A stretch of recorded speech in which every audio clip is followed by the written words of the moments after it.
is going to be well over that grassy area. Like I said, up to 10 feet high. Now, the fire chief of St. Augustine, Carlos Aviles, he actually just pulled off the side of the road, walked up to us, and he said he has a very important message he wants everyone to hear. So he's joining us now live, and thank you so much for joining us. Thanks for having me. You said that this could be catastrophic to St. Augustine. Absolutely. What we're about to experience is a storm of a magnitude that we have no experience with. There is no basis for us to gauge how bad this is going to be. As you mentioned, they're already, historically significant to us and old. Okay. Chris Pacetti, thank you so much for joining us, and you and your family stay safe, of course. We're going to let them get back to what they're doing, which is preparing to leave if need be, and we are going to head back out into the storm in a little bit to show you what it's like out there. This is not even the worst of it. Go ahead and look at these palm trees up here. The Bridge of Lions is closed down due to the current conditions and the fact that they will continue worsening. Take a look at where we are right now. We're next to the Castillo de San Marcos in downtown St. Augustine. You can see this parking lot is already starting to flood, and let's wrap around here. We're going to show you just how strong these waves are out here. It's hard to see, I know. My photographer's trying to stay a little dry too since our camera is dry, but if you can look down this way, you can see this area is starting to flood. Realistic conditions, that it is getting worse, and I believe around 2 or 3 o'clock is when the Weather Service said that the eye of hurricane will be about 50 miles from our shore here in St. Augustine, about 2 or 3. A very different story in St. Augustine right now. I don't even have to really explain it to you. You just have to look out here and see it for yourself. You can see this area is really just a lake right now. This is the main road through St. Augustine. There are street signs that are floating in this river. There is a debris, there's trash, and there's even some street signs here. There's one right here, I believe. Street signs, that's for the trolley. There's a street sign that was down there earlier that marked this road. You can see just how deep it is.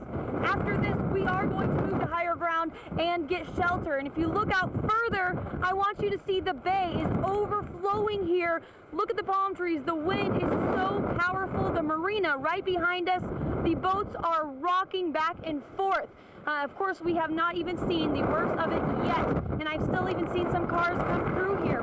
We're getting out of here right now because this is not safe. It hasn't been safe for a while, but we need to seek higher ground. Wherever you are, make sure you stay inside. Do not go outside. Back to you guys.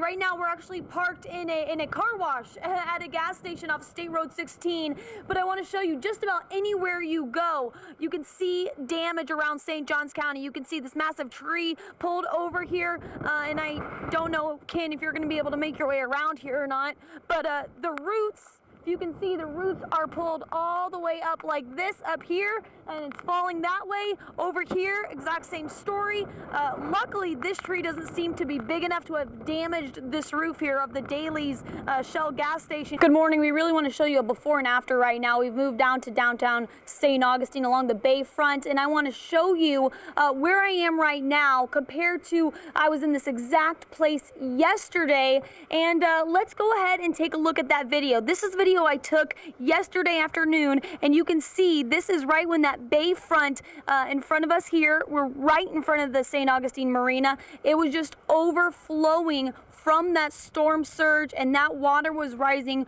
very, very quickly.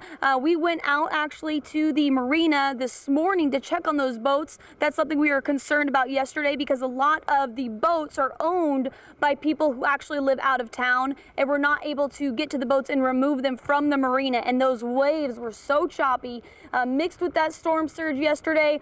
We are surprised but happy that none of the boats, it seems, actually got loose. They are all still tied down over there, so thank goodness for that. And if you can just take a look at that video, though, you can see the wind just howling there, and really everything is just a lake. Now, I also want to show you, now if you take a look at this other video, you can see my live shot from yesterday where I was standing in the middle middle of the road. I'm standing in that same place. Take a look behind us here. This is the fire truck that we showed you just a little bit ago. Obviously checking out this drain right here because this is a problem, and of course that downed power line. If you're just joining us, we are in Lincolnville. It's one of the oldest parts of St. Augustine at St. Francis Street and Cordova, and they're checking out these trees over here. A lot of this around St. Augustine right now.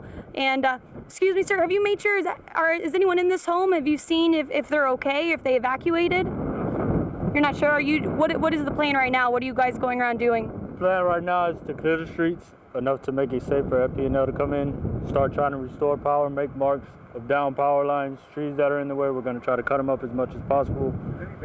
After that, we're going to move over to the island, trying to get everything so FP&L can start coming in, start restoring power, opening up the city to the residents. Now, I've seen some markings on doors. I was telling people that's marking them to let them know if you check someone inside the home or not. Are you guys doing that yourself? Correct. What do the markings mean? If it's been checked, if we found somebody, life or dead. They're trying to remove it right now. We're going to try to make our way around it. Oh my So, goodness, we can also get further into downtown and show you what it's like down there. Okay, all right. Look right in front of me. You can see these trees down just about everywhere here. We're turning around to go back out to the road because there's some flooding in the roadway here and some more downed power lines. We just got to be careful driving around here.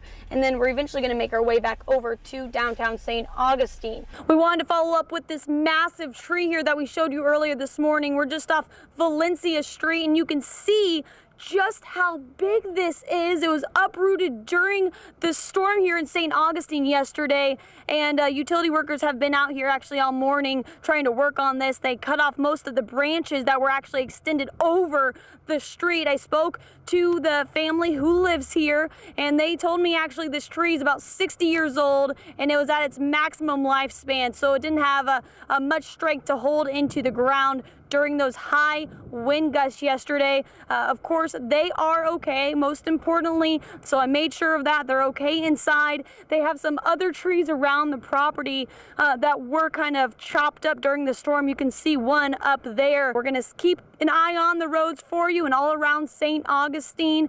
See, utility workers are working their hardest to try to get this all taken care of. In St. Augustine, Shelby Danielson, back to you.